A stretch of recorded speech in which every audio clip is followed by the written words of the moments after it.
Les oupsies d'une lady en période de Noël. Ce qui est acceptable ou inacceptable. Bonjour, je suis Anna Gass, la fondatrice d'Apprendre les bonnes manières et de la boutique en ligne de prêt-à-porter féminin Ligne de France. Vidéo, quelque peu drôle. Quelles sont les petites dérives que s'accordent les ladies à partir du mois fin novembre et le mois de décembre? Première chose, les Christmas movies, les films de Noël. Alors, très clairement, il y a quelques années, c'était inadmissible. Il fallait surtout pas en parler, c'était quelque chose qu'on cachait. La lecture des romans de Daniel Steele et compagnie, voilà. Bon. Et à raison, à vrai dire, parce que ça ne volait pas haut. Bon. Ça reste que, depuis quelques années, Hollywood s'est tiré une balle dans le pied. Pourquoi? Parce qu'avec la culture du wokisme et la culture des quotas, les nouveaux films sont inregardables. Bon, il ne faut pas me lancer sur le sujet. Les scénaristes n'ont même plus le choix, mais donc on n'arrive pas. On a un assemblage de quotas il n'y a pas de sens, il n'y a pas d'histoire, il n'y a pas de... c'est tellement nul qu'on se réfugie vers des valeurs sûres. Les valeurs sûres, c'est... donc les hommes ont leur film à eux, c'est pas les mêmes pour tous les hommes, mais en tout cas, les valeurs sûres, c'est on rentre dans un type de film et on sait ce qu'on va y trouver. D'accord? Dans les romance movies, on sait ce qu'on va y trouver. Christmas romance movie, on sait ce qu'on va y trouver. Une histoire d'amour fort simple sur fond de Noël. Dans les films de guerre, également, même scénario différent, mais l'histoire globalement va se tenir à la réalité sur fond d'histoire vraie et il y aura des éléments de valeur et de stratégie militaire, policière, etc. Les thrillers ou les films de détectives, etc. Mais on sait à quoi s'attendre. Oui, avec la culture du wokisme et des quotas, c'est horrible. Donc, de fait, les Christmas movies et autres films de Hallmark Channel ou autres ont pris la place qu'il y avait à prendre. Parce que les gens veulent quelque chose de simple et qui se tienne. Donc, voilà. Donc très bien, voilà. Les ladies en période de Noël peuvent regarder des films cocooning. Et il y en a de très bons par rapport à Noël, justement. Je ne sais plus qui d'entre vous avait listé ça sur un blog. Je regardais, mais en tout cas, voilà. Il y a vraiment de bons films de Noël. Il y en a je pense 20-30 qui sont vraiment bons. Et il est vrai que une fois que vous les avez tous regardés, bon, vous allez piocher ailleurs. C'est ça? Acceptable, dérive acceptable. Deuxième oupsie, bon, là, vous allez me dire, est-ce que c'est acceptable ou pas? Voilà ce qui m'arrive. Le fait de raccrocher au nez aux démarcheurs. Je leur dis pas fermer la porte au nez, ça quand même, j'ai une parole gentille. Mais, par exemple, pour ma situation personnelle, tous les jours, samedi, dimanche inclus, je suis dérangée 2 à 3 fois par des démarcheurs téléphoniques. Et c'est faire, et Orange, et Free, et Et, alors, jusqu'à présent, vraiment, pendant toutes ces années, gentiment, non merci, je ne suis pas intéressée, c'est mon mari qui gère, bon, etc., peu importe. Et là, on était au mois d'octobre, en vacances, on était dans le château de la Loire, et je vois cette scène où nous sommes à Cheverny, sur le point aux caisses, et là, j'attends l'appel téléphonique du garage pour la voiture. Donc, je veux que la ligne soit libre, et j'attends leur appel. Et à nouveau, un démarcheur qui m'appelle, et je lui ai raccroché au nez. Je lui ai raccroché, c'est la première fois que ça m'arrive, je lui ai raccroché au nez. Et en fait, ce qui me turlupine le plus là-dedans, c'est mon soulagement et presque ma jubilation, quoi. Je suis heureuse d'avoir fait le mal. Enfin, je voudrais pas l'interpréter comme ça, mais ça m'a fait tellement du bien de dire, mais ras-le-bol, quoi. Et j'ai raccroché au nez. Donc non, ce n'est pas convenable. Non, ce n'est pas convenable. Il reste que... ça m'est quand même arrivé plusieurs fois depuis, vraiment, parce que... Voilà, et je vous le dis, moi je suis dérangée 3 fois par jour au moins, 2 ou 3 fois par jour, tous les jours. Non, bon, voilà, ça c'est un effort là. Raccrocher au nez, non, ça se fait pas, et puis ils n'ont pas le choix, c'est leur travail, bon. Mais voilà, ça c'est un oupsie. Bon, vous me direz ce que vous en pensez justement, quelle est votre jauge à vous dans les commentaires. Troisième oupsie d'une lady, les pulls de Noël. Et plus précisément les ugly Christmas sweaters, les pulls moches de Noël. Alors là, non, ne tombez pas là-dedans, vraiment, non. Et pas le concours du pull le plus moche de Noël, etc. Enfin, non, vraiment, ça, non.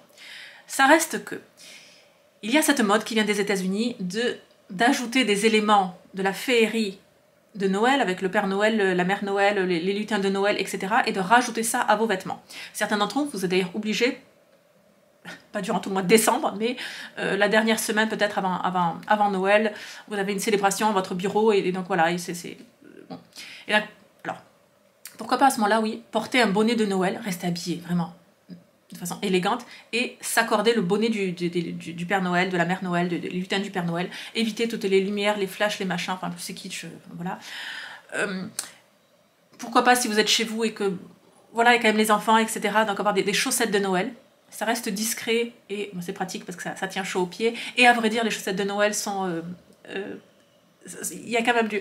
Je vais pas dire que c'est fait avec bon goût, mais voilà, c'est rigolo, c'est sympathique, ça tient chaud, il y a un petit vraiment très côté très cocooning, donc pourquoi pas.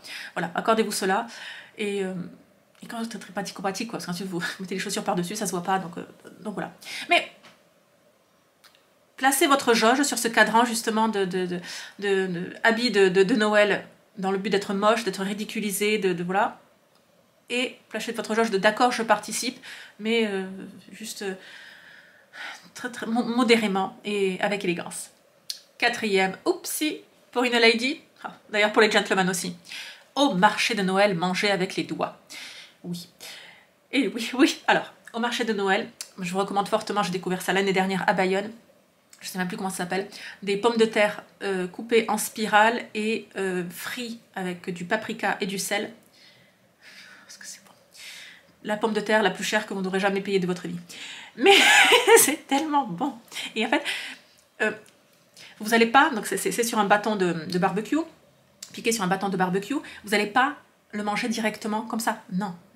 Parce qu'il y aura des traces de votre dent là-dessus, vous allez l'arracher, enfin bon, non. Donc en fait, comme un croissant, vous allez en prendre un morceau avec les doigts, le couper, l'arracher et le porter à votre bouche. Bon.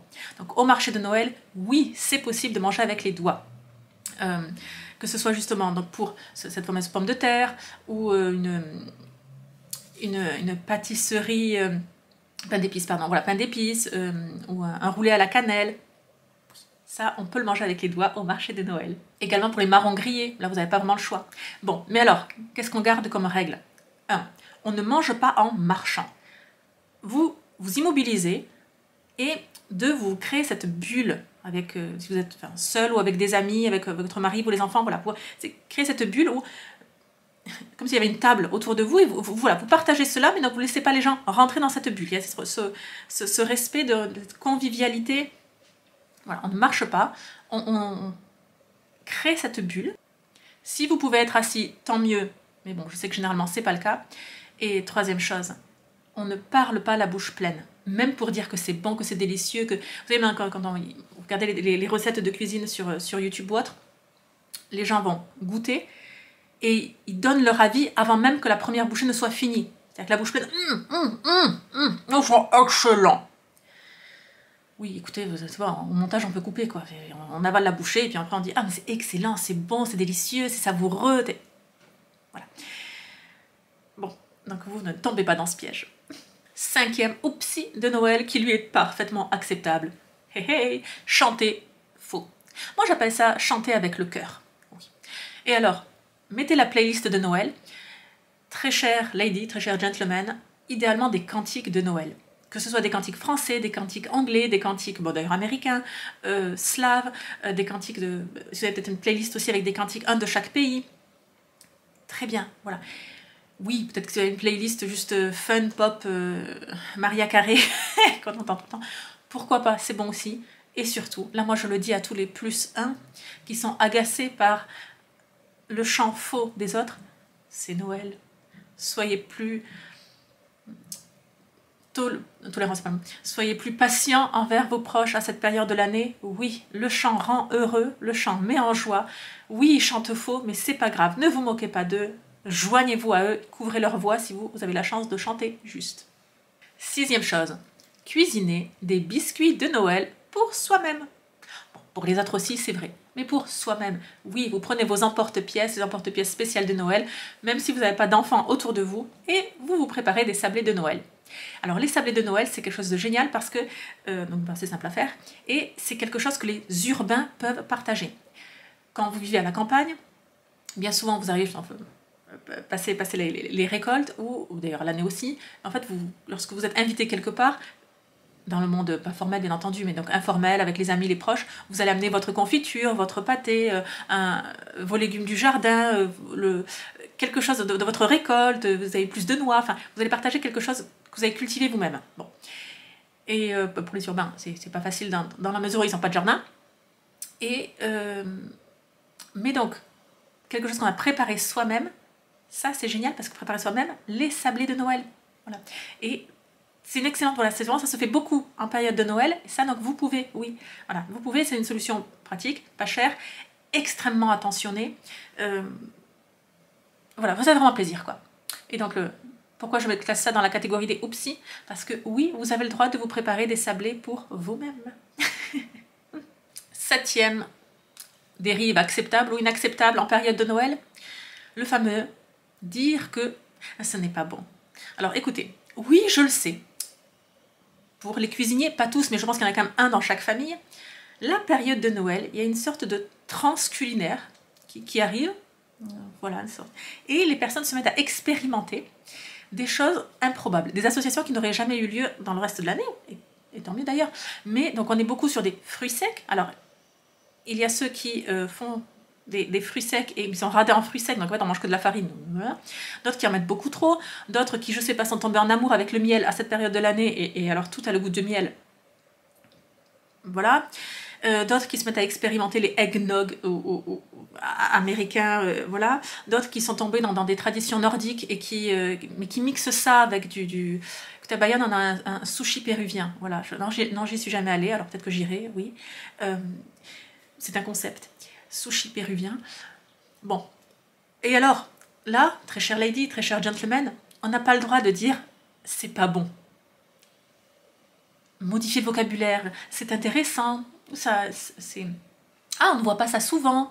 Ah, c'est original. Oh, je n'y aurais pas pensé. Développer, vous avez 7 formules ou plus, 7 ça suffit. Voilà.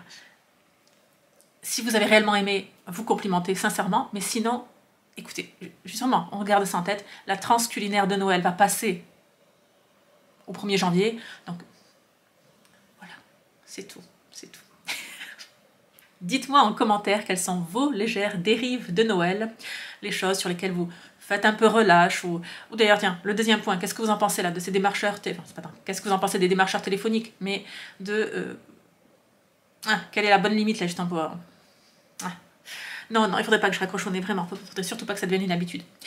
Bon, les ou, très bien, je vous souhaite une bonne journée, abonnez-vous à la chaîne YouTube pour ne rien manquer. Si vous souhaitez en savoir bien plus sur les arts de la table, l'étiquette française, le savoir-vivre, la politesse avec les enfants, l'élégance vestimentaire, abonnez-vous à la chaîne YouTube et également profitez gratuitement du guide de l'étiquette française à table. Vous pouvez le télécharger gratuitement, donc vous cliquez sur le lien juste en dessous de la vidéo et d'ici 5 minutes, vous en aurez une bonne lecture. Je vous dis à très bientôt et surtout, n'oubliez pas, la bienséance fait la différence.